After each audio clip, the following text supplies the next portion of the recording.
Fala, Doc, tudo bem? Meu nome é Juliana e a aula de hoje é sobre antihipertensivos. Para iniciar nossa aula, nós veremos ao longo dela sobre a introdução à hipertensão arterial, sobre as estratégias farmacológicas para o tratamento, sobre os fármacos que atuam ou diminuindo o volume intravascular, ou então na regulação do tônus simpático, ou ainda na modulação do tônus do músculo vascular liso, ou fármacos que atuam no sistema renina-angiotensina-aldosterona. Além disso, nessa nossa aula nós falaremos um pouquinho sobre as recomendações atuais, sobre as características farmacocinéticas e também tem um slide bônus para você. Para iniciar a nossa aula, você sabe entre os antihipertensivos existentes qual é a escolha apropriada para o tratamento da hipertensão arterial em gestantes? Qual dessas classes seriam contraindicadas? Você tem alguma ideia sobre esses fármacos? Se você não tem essa ideia, então fica comigo aqui que ao longo dessa nossa aula a gente vai ver quais são os fármacos mais seguros e apropriados, por exemplo, para serem usados durante a gestação. Para a gente iniciar a nossa aula, vamos falar então sobre a hipertensão arterial. A hipertensão arterial é uma doença cardiovascular mais comum que acomete uma grande parcela da população e a incidência, da pressão arterial, a prevalência dela aumenta de acordo com a idade. A hipertensão arterial também é fator de risco para lesões nos vasos sanguíneos, nos rins, no coração e também no cérebro, levando, por exemplo, a um aumento na incidência de insuficiência renal, insuficiência cardíaca e também, por exemplo, de acidente vascular encefálico. A gente tem aqui alguns valores que a gente pode estar atribuindo, então, à pressão arterial normal, ou então a pré-hipertensão, hipertensão e também hipertensão de estágio 1 e 2. Esses valores, essas categorias, elas podem ser mensuradas de acordo com a pressão sistólica e diastólica, em que a gente tem, por exemplo, aqui num quadro que o paciente apresenta uma pressão arterial normal, a pressão sistólica, menor do que 120 e a diastólica 80, e quadros, por exemplo, que representam um paciente com estágio já de pré-hipertensão, a pressão sistólica entre 120 e 135 e a diastólica 80 a 89, e assim, aumentando então de acordo com o estágio aqui da pressão arterial. Então a gente tem aqui algumas categorias, que a gente consegue então determinar com base nesses valores se aquele paciente ele apresenta então uma pressão arterial elevada ou não. Bom, com base nisso, a gente também tem algumas estratégias farmacológicas para o tratamento. Então, a maioria dos fármacos antihipertensivos, eles vão atuar diminuindo a pressão arterial, reduzindo o débito cardíaco e diminuindo também, ou então diminuindo a resistência periférica. Então, a gente tem aqui basicamente 4 estratégias farmacológicas para o tratamento, que são a diminuição do volume intravascular através lá do aumento da excreção de sódio e água, que são então o que os diuréticos fazem, no nosso organismo. A gente também tem a regulação do tônus simpático, que é nesse caso, a função lá dos antagonistas alfa-1 e beta-1 adrenérgicos, os simpatolíticos centrais. A gente também tem a modulação do tônus do músculo vascular liso, que são então funções desempenhadas pelos bloqueadores dos canais de cálcio e também pelos ativadores dos canais de potássio.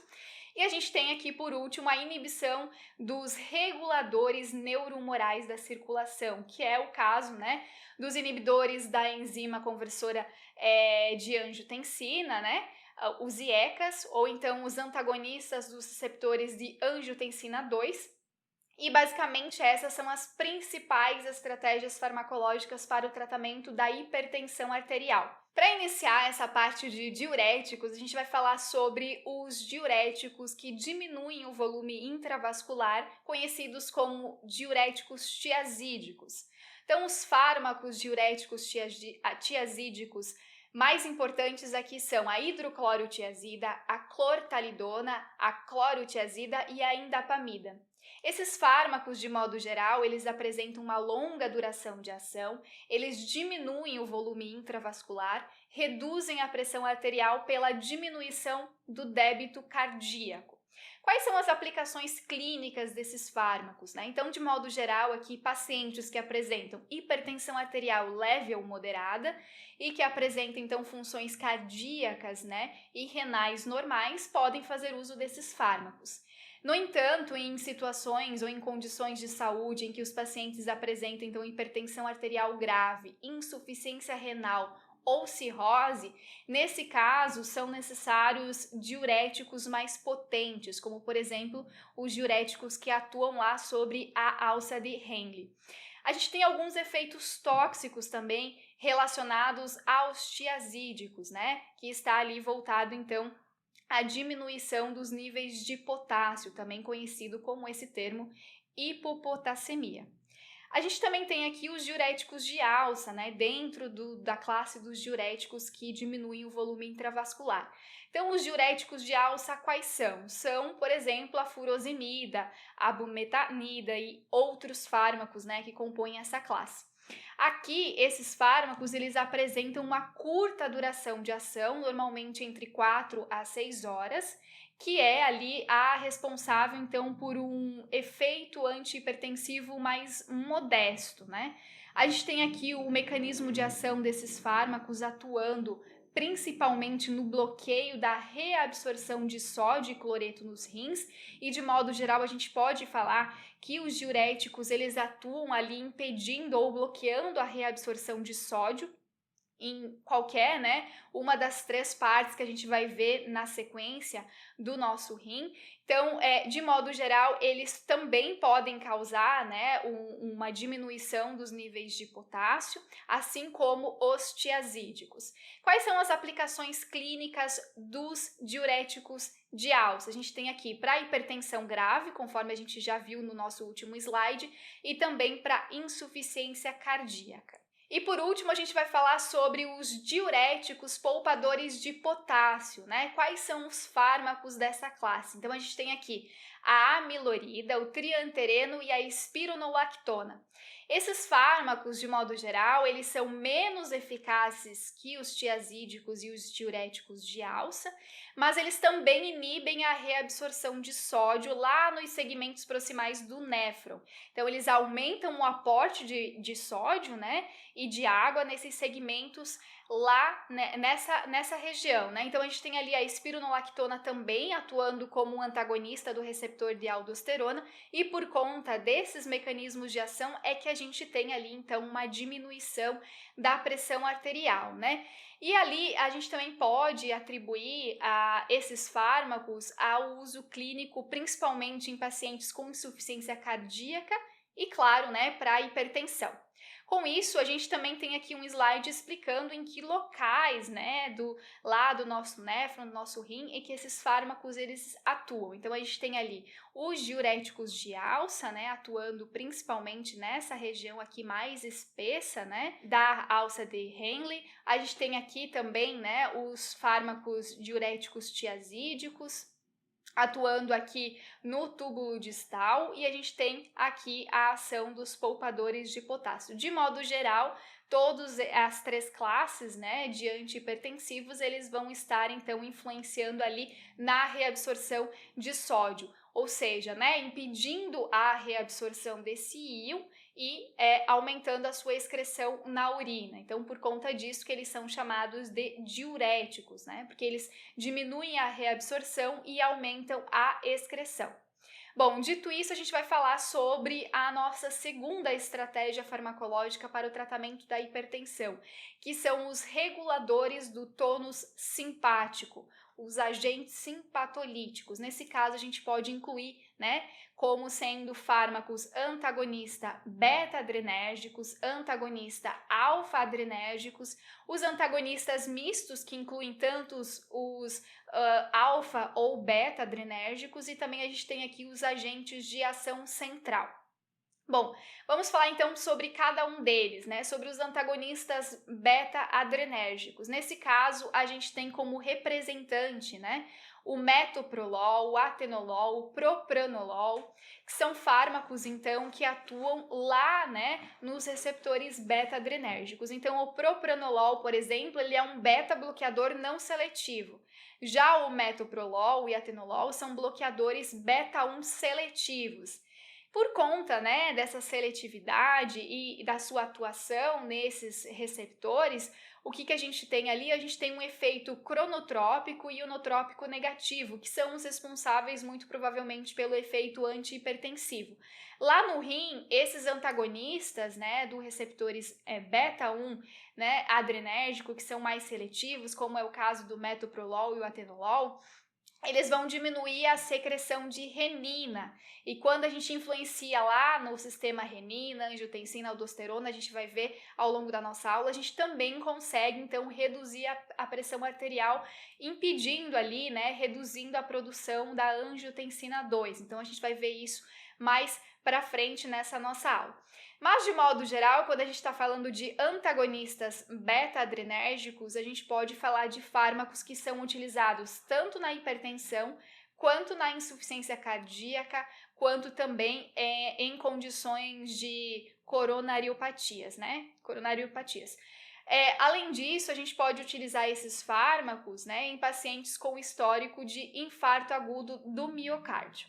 A respeito ainda, né, desses fármacos, a gente tem aqui algumas características gerais, como por exemplo, o propranolol, ele sofre biotransformação de primeira passagem bastante extensa e altamente variável, e por conta disso, né, por conta dessa biotransformação de primeira passagem ser extensa, a gente tem ali, né, um déficit, então, da biodisponibilidade desse fármaco. Por conta disso, né, doses maiores devem ser empregadas do que, por exemplo, fármacos como o metoprolol e o propranolol, que já estão disponíveis em formulações intravenosas, né? E nessas formulações, por serem parenterais, a biodisponibilidade é maior, então a gente precisa de uma dose um pouquinho menor para a gente ter aquele efeito. De modo geral, também esses fármacos, né, eles podem ocasionar alguns efeitos adversos, como a bradicardia, a hipotensão, efeitos lá no sistema nervoso central, né? Além disso, diminuição de libido, disfunção erétil, alterações nos padrões lipídicos sérricos. E também esses fármacos, eles estão relacionados, então, a problemas, né, quando o paciente faz o término do tratamento de uma forma abrupta. Então, de modo geral, são recomendados, né, de que quando em uso desses fármacos, o paciente ele siga então um programa de desmame, né, ou seja, vai terminando o tratamento, né, de uma forma programada, né, um pouquinho, vai diminuindo o tratamento ao longo do tempo. Então, principalmente é recomendado que se faça esse desmame em algumas situações de saúde, como por exemplo, pacientes com hipertensão arterial e doença cardíaca isquêmica, né, concomitante. Então, nesses casos é recomendado que não se realize então o término do tratamento de uma forma abrupta e opte-se por um programinha ali de desmame, né, de diminuição de dose ao longo do tempo até finalizar então o tratamento. Além dos antagonistas beta-adrenérgicos, a gente também tem os fármacos antagonistas alfa-adrenérgicos. Nesse caso, a gente pode citar como exemplo os fármacos a prazosina, a terazosina, a doxazosina. Esses fármacos, de modo geral, eles bloqueiam seletivamente os receptores alfa-1 adrenérgicos. E por conta, né, desse bloqueio seletivo nesses receptores, a gente tem aqui uma inibição, né, do tônus vascular periférico, reduzindo assim a vasoconstrição e diminuindo a resistência vascular periférica. Se vocês se lembrarem, né, lá no início da nossa aula, a gente falou que a resistência vascular periférica estava diretamente relacionada com os efeitos dos fármacos antihipertensivos. Então aqui a gente tem, né, como principal exemplo, né, do efeito antihipertensivo justamente a redução da vasoconstrição e a diminuição da resistência vascular periférica. Aonde que esses fármacos aqui eles são aplicados, né, na clínica? Então a gente pode utilizar tanto na hipertensão quanto para pacientes, né, com hiperplasia prostática benigna. Esses fármacos, de modo geral, eles são administrados por via oral, são bem absorvidos, mas quando, né, utilizados ou administrados em excesso, eles também podem ocasionar alguns efeitos tóxicos, como por exemplo a hipotensão ortostática. Além disso, a gente viu, né, quando a gente estava falando desses fármacos, que existem também, né, os antagonistas adrenérgicos mistos, né, que são os fármacos que atuam tanto nos receptores alfa-adrenérgicos como os receptores beta-adrenérgicos. E a gente tem aqui como exemplo, então, de fármaco o carvedilol. Além disso, a gente também tem os agentes de ação central, que são quais esses fármacos, né? São os bloqueadores ganglionares, são os agonistas alfa-2 adrenérgicos e os agentes simpatolíticos. Nesse caso, né, quando a gente está falando de bloqueadores ganglionares, né, a gente está falando de fármacos como o trimetafan e o hexametônio, né, que inibem lá a atividade nicotínica colinérgica nos gânglios simpáticos, reduzindo assim a pressão arterial. A gente tem os agonistas alfa-2 adrenérgicos, que são fármacos como, por exemplo, a metildopa, a clonidina, né? São alguns exemplos. São fármacos, então, que atuam reduzindo a frequência cardíaca, a contratilidade, né, e o tônus vasomotor. Eles são utilizados principalmente na hipertensão, mas também podem ser empregados, como é o caso da clonidina, em pacientes, né, com abstinência de drogas de abuso. Além disso, a gente tem agentes simpatolíticos, como por exemplo fármacos, a guanitidina ou então a reserpina. Esses fármacos, eles atuam reduzindo a atividade do sistema nervoso central. Então, eles possuem, né, também alguns efeitos adversos, justamente por estar relacionado ali ao sistema nervoso central e a sua influência na sua atividade. Então, de modo geral, a gente também tem, né, fármacos com ação central, né, que vão atuar tanto lá bloqueando então os gânglios, quanto lá nos receptores alfa-2 adrenérgicos, quanto, né, no sistema nervoso central. Além disso, a gente também tem uma outra estratégia de tratamento, né, para a hipertensão arterial, que os fármacos que atuam na modulação do tônus do músculo vascular liso, né, os bloqueadores dos canais de sódio ou então os ativadores dos canais de potássio. Nesse caso, quando a gente está falando de bloqueadores dos canais de sódio, a gente tem aqui fármacos como o verapamil, diltiazem, nifedipina, amlodipina, né? São alguns desses fármacos que bloqueiam os canais de sódio. No caso, por exemplo, do verapamil e do diltiazem, são agentes inotrópicos e cronotrópicos negativos. Eles reduzem a condução dos impulsos, né? No caso da nifedipina e da amlodipina, eles são vasodilatadores arteriais. E eles podem, de modo geral, reduzir ali a pressão arterial através da diminuição da resistência vascular periférica e do débito cardíaco.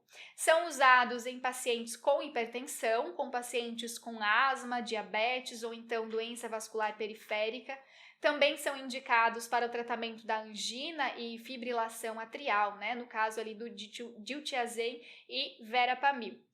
Além disso, né, o verapamil e o diltiazem, eles devem ser evitados em pacientes com insuficiência cardíaca congestiva ou com bloqueio atrioventricular. Por quê? Porque eles possuem efeitos inotrópicos, né, que está relacionado lá à força de contração do músculo cardíaco, e também dromotrópicos, né, que está relacionado lá à velocidade de condução. E esses efeitos, né, inotrópicos e dromotrópicos, eles são negativos, né? Então, por conta disso, eles devem ser evitados em pacientes que possuem essas condições de saúde. O verapamil, em particular, ele também pode causar ali o bloqueio, né, atrioventricular e constipação dose dependente. A nifedipina, por sua vez, ela pode causar hiperplasia gengival. Então, são alguns dos efeitos, né, e algumas das contraindicações existentes para essa classe de antihipertensivo. Além disso, né, conforme eu mencionei para vocês, a gente também tem os fármacos ativadores dos canais de potássio, como é o caso do minoxidil e da hidralazina, né? Então, esses fármacos, eles podem, então, causar retenção compensatória de sódio e cálcio, e também podem causar taquicardia reflexa, né? No caso ali dos diuréticos e antagonistas beta, podem estar atenuando esses efeitos, mas de modo geral esses fármacos, né, eles são então bastante utilizados por reduzirem a frequência cardíaca, o débito cardíaco, né, e a resistência vascular. Por conta disso, são fármacos bastante úteis no tratamento da hipertensão, da angina, de arritmias, né. No caso do minoxidil, né, em particular, ele é restrito para pacientes com hipertensão arterial grave e refratária. E, de modo geral, também esses fármacos, tanto os ativadores dos canais de potássio quanto os bloqueadores dos canais de sódio, são fármacos que a gente pode chamar de vasodilatadores, né? E qual que é a aplicação clínica dos vasodilatadores? Eles, então, vão estar lá reduzindo, conforme eu mencionei, né, a frequência cardíaca, o débito cardíaco, e também a resistência vascular. E essa vasodilatação ela é importante não somente na hipertensão, mas também em pacientes com queda de cabelo, como é o caso do minoxidil, né? Que a gente tem ali, ele é um antihipertensivo, mas também é utilizado para essa outra condição, né? Que é para pacientes com queda de cabelo. Então, são fármacos que, de modo geral, eles atuam na modulação do tônus do músculo vascular liso, ou seja, né, são vasodilatadores. E aí, a outra, né, característica desse fármaco é que, por exemplo, a hidralazina é um antihipertensivo que pode ser utilizado por gestantes hipertensas. Por quê? Né? E aqui a gente está respondendo lá a nossa pergunta do início da nossa aula, né? Qual que seria, por exemplo, né, o antihipertensivo apropriado para esse caso? Justamente, né, porque eles são mais seguros, né? E não tem tantos efeitos adversos como fármacos, como por exemplo os inibidores da enzima, né, conversora de angiotensina, como os bloqueadores dos receptores de angiotensina 2, os inibidores diretos da renina, como é o caso do alisquireno, né, que são contraindicados porque eles possuem, né, um risco elevado de causar lesão fetal. Nesse caso, né, os ativadores dos canais de potássio, em particular ali a hidralazina, ela possui um efeito quase que insignificante, né, de causar qualquer efeito adverso nesse caso, né, comparando, por exemplo, com esses outros fármacos antihipertensivos. Então, por conta disso, é um antihipertensivo que pode ser utilizado por gestantes hipertensas. A gente também tem os fármacos que atuam no sistema renina-angiotensina-aldosterona, né? E essa é a nossa última estratégia lá quando a gente estava falando das estratégias para o tratamento da hipertensão. Então aqui a gente pode destacar 3 principais classes de fármacos que atuam de modo específico sobre esse sistema, que são os inibidores da enzima conversora de angiotensina. A gente também tem os inibidores competitivos da angiotensina nos seus receptores, e aqui a gente pode incluir tanto a losartana quanto outros antagonistas não peptídicos. A gente tem o alisquireno, né, um antagonista da renina, ativo por via oral, mas esses fármacos aqui, eles são os que atuam de modo específico. A gente também tem outros fármacos, como por exemplo, né, os diuréticos que atuam lá inibindo o receptor da aldosterona, como por exemplo a espironolactona, e também os beta-bloqueadores que podem influenciar nesse sistema ao reduzir então a secreção de renina. Então, são fármacos que atuam, mas de modo não específico, né, sobre o sistema renina-angiotensina-aldosterona. Então, falando um pouquinho sobre os fármacos que atuam de modo específico, a gente tem aqui os inibidores da ECA, ou então os inibidores da enzima conversora de angiotensina. Então, são os fármacos que inibem lá os reguladores neurohumorais da circulação. Então, eles inibem a enzima que vai converter ali, né, a angiotensina. Então, de modo geral, a gente está falando de fármacos como, por exemplo, o captopril, o enalapril e o lisinopril. Então, eles impedem a conversão da angiotensina 1 com a angiotensina 2. Então, basicamente, né, essa inibição aqui que a gente está vendo, né, da conversão da angiotensina 1 com a angiotensina 2, ela é, então, bloqueada, né? E com isso, a gente tem o quê? Como principal, né, consequência desse bloqueio, uma diminuição dos níveis circulantes de angiotensina 2 e, como consequência, a gente tem uma diminuição da resistência vascular periférica e também da aldosterona. E se a gente tem isso, a gente também tem, né, uma diminuição da pressão arterial e uma diminuição lá do volume intravascular, que está diretamente relacionado também à diminuição da pressão arterial. Então, de modo geral, esse é o mecanismo de ação dos inibidores da enzima conversora de angiotensina. Esses fármacos, né, que inibem a enzima conversora de angiotensina são os antihipertensivos de primeira escolha quando a gente está falando de tratamento da hipertensão. Então, são os fármacos utilizados, né, como primeira escolha para o tratamento.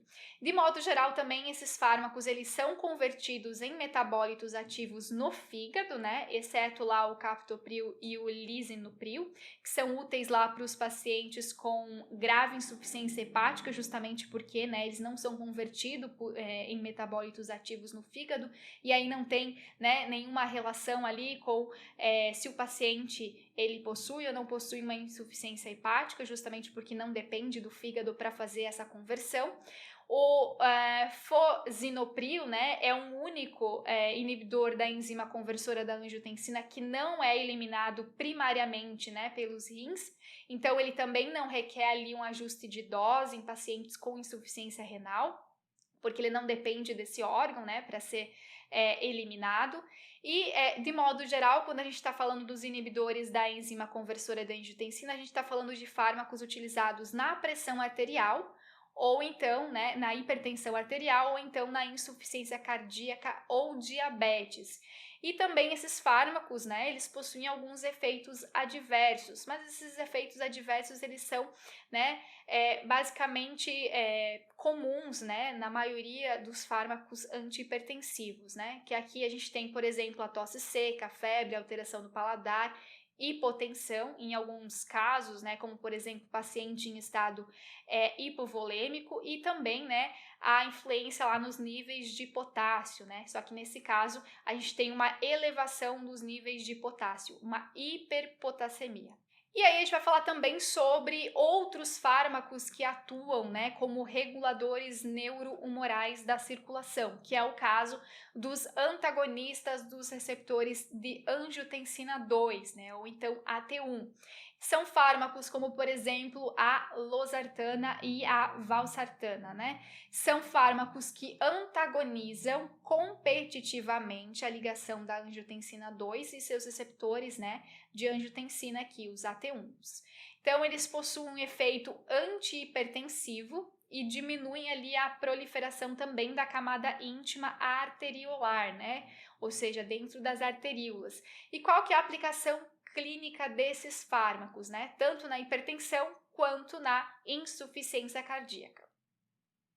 A gente pode falar também, né, de outra classe, que são os inibidores da renina, como é o caso do alisquireno, né? Então, ele possui um efeito de redução da angiotensina 1 e angiotensina 2 e também da aldosterona, mas ele não deve ser utilizado, né, juntamente com o inibidor da enzima conversora de angiotensina ou bloqueadores do receptor de angiotensina 2. Os efeitos adversos aqui incluem diarreia, especialmente quando utilizado o alisquireno em doses altas, e pode causar também tosse, angioedema, mas possivelmente menores, né, do que os inibidores da enzima conversora de angiotensina. Esses fármacos aqui, eles são contraindicados para gestantes e possuem algumas interações medicamentosas importantes justamente porque são fármacos biotransformados lá pela CYP3A4, né, uma isoenzima lá do citocromo P450, então fármacos, né, que são biotransformados ou metabolizados por essa via podem ter potencial, então, de uma interação com esse fármaco, mas de modo geral o alisquireno ele é bastante útil e utilizado no tratamento da hipertensão. Aqui o efeito tóxico dele também está relacionado a níveis elevados de potássio e ao comprometimento renal. De modo geral, todas essas estratégias farmacológicas para o tratamento da hipertensão, eles podem então estar atuando em diferentes regiões, como por exemplo, os agonistas alfa-2 adrenérgicos, como é o caso da metildopa, da clonidina, eles atuam lá no centro vasomotor. No caso dos agentes simpatolíticos, né, eles vão atuar lá nos terminais nervosos simpáticos, e aqui a gente pode citar como, por exemplo, né, fármacos como a guanetidina e a reserpina. A gente também tem, então, os antihipertensivos atuando sobre os receptores beta do coração, como é o caso do propranolol e outros beta-bloqueadores. Ou então, né, sobre os receptores alfa dos vasos, né, como é o caso da prazosina e outros alfa-1 bloqueadores. Ou então, né, antihipertensivos que atuam sobre o músculo liso vascular, né, como é o caso da hidralazina, do minoxidil e outros fármacos, né, verapamil e outros bloqueadores dos canais de cálcio. E a gente também tem fármacos como receptores de angiotensina lá nos vasos sanguíneos também, como é o caso então de antihipertensivos losartana e outros bloqueadores dos receptores de angiotensina. E a gente também tem, no caso dos diuréticos, a atuação lá nos túbulos renais, né, lá no rim. Então aqui a gente tem os diuréticos, por exemplo, tiazídicos, né, que atuam sobre esses túbulos. Mas, né, quando a gente está falando do rim, não somente os diuréticos atuam ali, a gente também tem receptores beta, né, das células justaglomerulares que liberam renina, e nesse caso, né, pode ser ali um alvo para fármacos como o propranolol e outros beta-bloqueadores.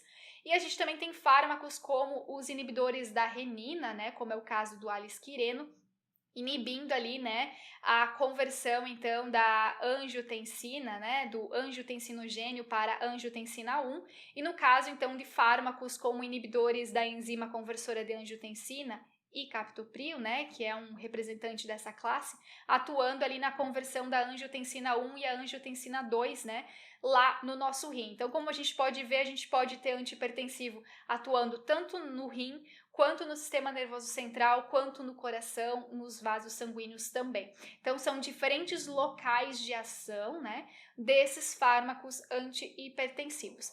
De modo geral, todos eles vão resultar em um efeito, que é o que? A diminuição da pressão arterial.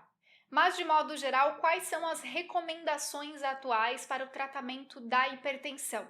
Então, aqui a gente tem algumas recomendações voltadas para o início do tratamento. Nesse caso, né, deve-se iniciar o tratamento da hipertensão para pacientes com hipertensão arterial, né, com diuréticos tiazídicos, com inibidores da enzima conversora de angiotensina, com bloqueadores do receptor de angiotensina ou então bloqueadores dos canais de cálcio. Mas se esse paciente ele apresentar alguma doença concomitante, a gente tem que alterar um pouquinho essas recomendações, como por exemplo, né, pacientes que apresentam hipertensão mais um alto risco de doença coronária. Nesse caso, as classes, né, de fármacos indicadas no tratamento da hipertensão são os diuréticos, os beta-bloqueadores, os inibidores da enzima conversora de angiotensina e os bloqueadores dos canais de cálcio. No caso desse paciente também ser diabético, né, a gente tem aqui o uso então de antihipertensivos diuréticos, de inibidores da enzima conversora de angiotensina e também dos bloqueadores do receptor de angiotensina e bloqueadores dos canais de cálcio.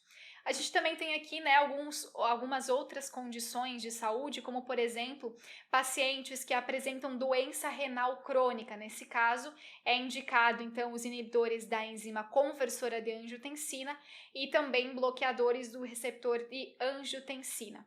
De modo geral, o que a gente pode tirar, né, a partir dessa nossa tabelinha aqui? Que independente da doença concomitante nesse paciente hipertenso, né, os fármacos que são inibidores da enzima conversora de angiotensina, eles são indicados. Por conta disso, ou por causa disso, né, que esses fármacos eles são a primeira escolha para o tratamento da hipertensão. Com isso, né, a gente finaliza aqui esse slide falando um pouquinho sobre a característica farmacocinética de alguns dos principais anti-hipertensivos. Então, a gente tem aqui, né, algumas informações a respeito do tempo de meia-vida desses fármacos, a respeito da biodisponibilidade, a respeito da dose inicial sugerida para o tratamento, né, a respeito, então, da faixa posológica, né, de manutenção habitual, e também a respeito da necessidade de reduzir ou não a dose, né, em casos, por exemplo, de paciente com insuficiência renal moderada. Então, só para ilustrar alguns exemplos, né, a gente tem aqui, por exemplo, a guanitidina como sendo fármaco com o tempo de meia-vida mais longo. Então, a gente consegue ver aqui, então, esse fármaco com 120 horas, né, como sendo o tempo de meia-vida. A gente destaca aqui também a clonidina como sendo o fármaco com maior biodisponibilidade em termos de porcentagem, né, na corrente sanguínea. A gente tem aqui fármaco como, por exemplo, a metildopa, né, com uma dose maior, sendo essa dose inicial sugerida por dia, né, então aqui 1 grama por dia é a dose mais elevada que a gente tem, né, como recomendação. E, de modo geral, a gente consegue ver, então, vários fármacos que não necessitam reduzir a dose, né, como é o caso da amlodipina ali, né, mas o atenolol, por exemplo, é um dos exemplos de fármacos antihipertensivos que necessita reduzir a dose em pacientes com insuficiência renal moderada. Então, aqui é um resumo, né, das características farmacocinéticas desses principais antihipertensivos. E aí, a gente finaliza essa parte fazendo aqui, né, uma perguntinha para ver se vocês conseguiram entender a respeito desse conteúdo, né? Um paciente, por exemplo, adulto e hipertenso, que faz uso de antihipertensivo. Ele desenvolveu tosse seca persistente, né? Por conta desse sintoma, né, apresentado por esse paciente. Qual seria ali o antihipertensivo que seria o responsável, muito provavelmente, por esse efeito indesejado? A gente tem algumas, né, opções aqui de resposta, né, o enalapril, o atenolol, losartana e a prazosina. Qual desses fármacos vocês acham que é o responsável pelo efeito, né, ali o efeito adverso de tosse seca persistente? Um segundo para pensar e a resposta certa é o enalapril, gente. Por que é o enalapril? Porque a tosse seca, provavelmente, ele é um efeito adverso dos inibidores da enzima conversora de angiotensina. A losartana, ela é um bloqueador lá do receptor de angiotensina 2, que apresenta, então, as mesmas vantagens do enalapril, por exemplo, mas ela não provoca esse sintoma. Já a prazosina e o atenolol também não causam esse efeito adverso, e a tosse seca persistente é um efeito adverso característico dessa classe de fármaco, né, dos inibidores da enzima conversora de angiotensina. E o enalapril é um fármaco dessa classe. Por conta disso, esse efeito adverso apresentado por esse paciente muito provavelmente é, então, um efeito adverso do enalapril. Bom, com isso a gente vai fazer um resumo aqui da nossa aula a respeito do que a gente viu, né, ao longo desse conteúdo de antihipertensivos. Então, a gente viu que a maioria desses fármacos, eles diminuem a pressão arterial, diminuindo o débito cardíaco ou então diminuindo a resistência periférica também, né? Então, a gente tem ali a diminuição da pressão arterial, a redução do débito cardíaco e a redução também da resistência periférica. Os diuréticos tiazídicos, né, eles são empregados em pacientes com hipertensão arterial leve ou moderada, e no caso, então, de pacientes com hipertensão arterial grave, são utilizados, então, diuréticos mais potentes, como os diuréticos de alça. Entre os reguladores do tônus simpático estão os antagonistas alfa e beta adrenérgicos, também estão os fármacos com ação mista, tanto em alfa e beta, também os fármacos que atuam, então, lá no sistema nervoso central, né, de ação central. A gente também tem, então, entre os moduladores do tônus do músculo vascular liso, né, os vasodilatadores, os bloqueadores dos canais de sódio e os ativadores dos canais de potássio. E a gente também falou sobre os fármacos que atuam no sistema renina-angiotensina-aldosterona, que são quais?